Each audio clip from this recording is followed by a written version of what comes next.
हमारे सामने दो बिंब होते हैं।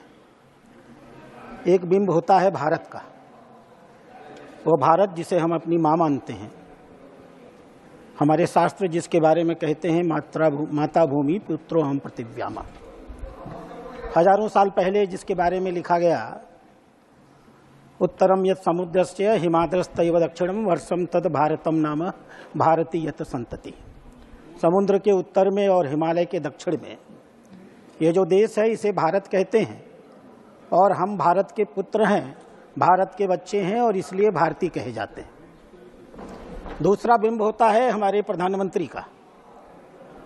26 मई 2014 को जब उन्होंने पहली बार शपथ लिया, और हम गर्व के साथ कह सकते हैं दुनिया की अकेली शख्सियत स्वर्गीय नेहरू जी के पास जिन्होंने तीसरी बार शपथ लेने का काम लगातार सफलता के साथ किया।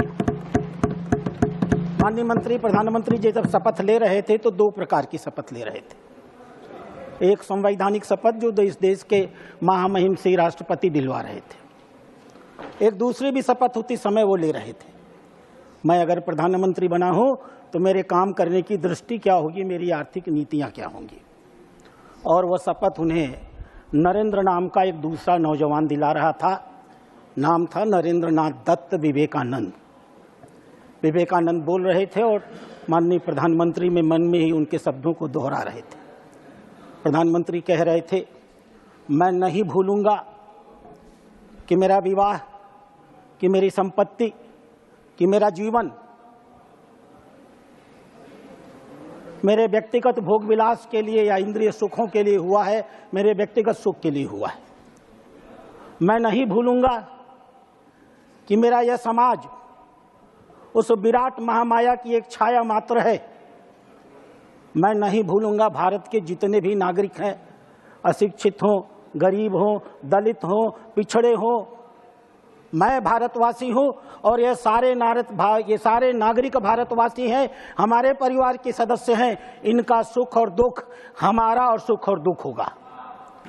मैं नहीं भूलूंगा इस बात को कि जब तक यह जीवन है, यह धरती हमारे लिए स्वर्ग है और भारत का कल्याण ही हमारा कल्याण है। और इसी सपने को लेकर के मैं गर्व के साथ कह सकता हूं, जिस यात्रा को माननीय प्रधानमंत्री ने 2014 में शुरू किया, हम गर्व के साथ कहते हैं आज से 2024 तक वो यात्रा उनकी अनवरत जारी है। एक जमाने में रामधारी सिंह दिनकर ने, आज माननीय वित्त मंत्री जी बात कर रहे थे, आज से 60 साल पहले लिखा था देश की आर्थिक व्यवस्था के बारे में। कुछ समझ नहीं पड़ता रहस्य क्या है, जाने भारत में बहती कौन हवा है। धरती के सब पेड़ दीन दुर्बल है, गमलों के ही पेड़ सुदम में सुदल है। जब तक है यह वह सम्य समाज सड़ेगा, किस तरह एक होकर यह देश लड़ेगा। सबसे पहले यह दुरित मूल काटोरे, समतल पीटों खाइया खड्ग पाटोरे, बहुपाद बटों की सिरा शोर छाटोरे, जो मिले अमृत सबको समान बाटोरे। माननीय पूर्व वित्त मंत्री भारत का भाषण दे रहे थे, वर्तमान की नीतियों के बारे में बता रहे थे। 1960 में रामधारी सिंह दिनकर भारत की स्थिति के बारे में बखान कर रहे थे और ऐसा लग रहा था वर्तमान से कोई इनका संबंध ही नहीं हो। 65 साल इन्होंने राज किया है। 65 सालों के रहते हुए रामधारी सिंह दिनकर की इस पीड़ा को किंचित मात्र भी इन्होंने अगर बदला होता तो शायद ये बातें इन्हें आज दोहराने की जरूरत नहीं पड़ी होती। और इसीलिए माननीय प्रधानमंत्री जब सत्ता पर आए तो उनकी प्राथमिकता थी, देश का गरीब हमारी प्राथमिकता होगी, देश का नौजवान हमारी प्राथमिकता होगी, देश की बहनें हमारी प्राथमिकता होगी, देश का किसान हमारी प्राथमिकता होगी। और हम सब गर्व के साथ कह सकते हैं जितनी नीतियां उन्होंने बनाई, हम नाम पर नाम ले सकते हैं, उनकी उपलब्धियों को गिना सकते हैं। पहली बार जब वो जनधन योजना लेकर के आए थे, आप तो नहीं ला पाए 65 सालों में। आप तो इस बात की चिंता नहीं कर पाए कि इस देश में 53% ऐसे लोग हैं जिन्होंने बैंक का मुंह तक नहीं देखा था। आभारी होना चाहिए इस देश को, हमारे प्रधानमंत्री का, जिन्होंने इस बात को तय किया कि भारत का एक भी नागरिक जिसके पास एक पैसा नहीं होगा हम उसे बैंक तक पहुंचाएंगे। बिना ब्याज के पहुंचाएंगे, जीरो बैलेंस पर अकाउंट खोलेंगे, उसके अकाउंट में 5,000 रुपया डालेंगे, उसे बचत करने की कला सिखाएंगे, उस देश के विकास में उसकी हिस्सेदारी करेंगे। पीछे बैठकर 65 सालों में चंद्रशेखर आपने अपने देश की नागरिकों को मजबूर किया, बहनों को गांवों के अंधेरे में शौचालय में जाने के लिए, अपनी इज्जत को बचाने के लिए, विभिन्न प्रकार की समस्याओं का सामना करने के लिए आप इस मंच पर खड़े होकर आज भाषण देते हो। महिलाओं की जो बेइज्जती आपने 65 साल में इस देश में की है, और अब भारत सन के साथ डूबेगा। आपको एहसान होना चाहिए माननीय प्रधानमंत्री का, जिन्होंने इस देश में स्वच्छ भारत योजना प्रारंभ की। और आज हम गर्व के साथ कह सकते हैं, भारत का कोई भी महिला, भारत की कोई भी बच्चा, कोई भी बूढ़ा आज अपने घर से निकल करके रात के अंधेरे में सड़कों पर जाने के लिए, शौचालय के लिए बाध्य नहीं हो सकता। आपको शर्म आनी चाहिए। 65 साल आप सत्ता में रहे, 3,70,00,000 सिर्फ ऐसे घर थे जिनके घर आप पीने का पानी पहुंचा सके। शेष आप बात करते हैं आधे लोगों की।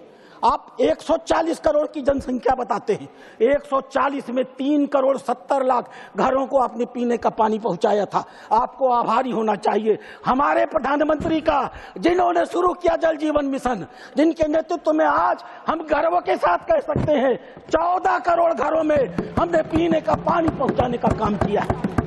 आपको शर्म नहीं आती?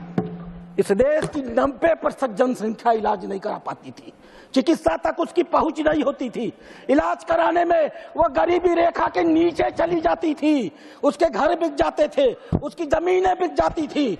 आप उसकी चिंता नहीं करते थे। चिंता अगर किसी ने किया तो भारत के प्रधानमंत्री नरेंद्र मोदी ने किया, जिसने तय किया इस देश का कोई भी गरीब पैसे की कमी के नाते मरेगा नहीं। आयुष्मान भारत योजना शुरू हुई, 50 करोड़ नागरिकों को आच्छादित किया गया, और हम गर्व के साथ कह सकते हैं पिछले 7 सालों के अंदर, पिछले 5 सालों के अंदर 7 करोड़ 34 लाख लोगों ने अस्पताल में इलाज कराया। अध्यक्ष महोदय, मैं आपके सामने एक रिपोर्ट पेश करता हूं।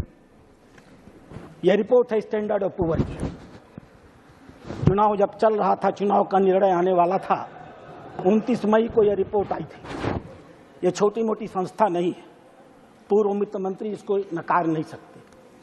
महत्वपूर्ण यह नहीं है कि उन्होंने भारत की रेटिंग बढ़ा दी। 2009 में भारत की रेटिंग BBB माइनस नेगेटिव थी, आपकी सरकार थी। 2012 में भारत की रेटिंग BBB माइनस नेगेटिव थी, आपकी सरकार थी। 2014 में नरेंद्र मोदी सरकार में आए, आते ही मान रेटिंग 4 महीने के अंदर बदल गई, BB माइनस से और BB स्टेबल हो गई। और हम गर्व के साथ कह सकते हैं 29 मई 2024 को घोषणा किया स्टैंडर्ड पुअर ने, और भारत की रेटिंग BB माइनस स्टेबल से बदल करके BB माइनस पॉजिटिव कर दिया। और महोदय, यह महत्वपूर्ण नहीं है, महत्वपूर्ण यह है कि ऐसा करते हुए स्टैंडर्ड ऑफ पुअर ने अपनी रिपोर्ट में क्या कहा, मैं उस रिपोर्ट को पढ़ना चाहूंगा। अध्यक्ष महोदय, उन्होंने लिखा कि भारत को मजबूत आर्थिक विकास ने भारत की ऋणग्रहता पर सकारात्मक प्रभाव डाला है। इस सुदृढ़ आर्थिक ढांचे का आने वाले 2-3 सालों में विकास की गति पर बहुत प्रभावी असर पड़ने वाला है।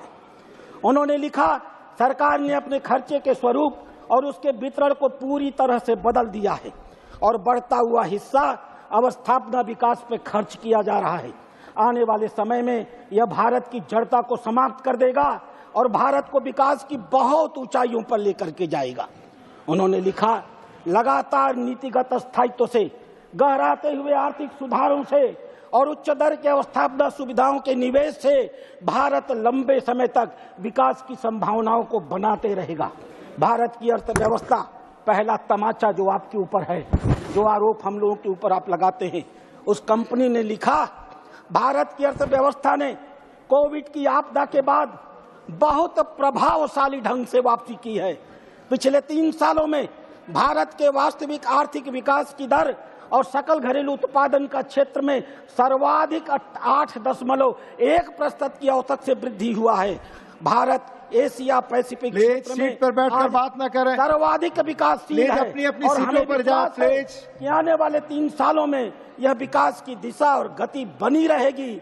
भारत 7% के दर से विकास करता रहेगा। और भारत के सकल बैठकर बात न करें। उत्पादन और ऋण के अनुपात में इसका प्रभावी प्रभाव पड़ेगा।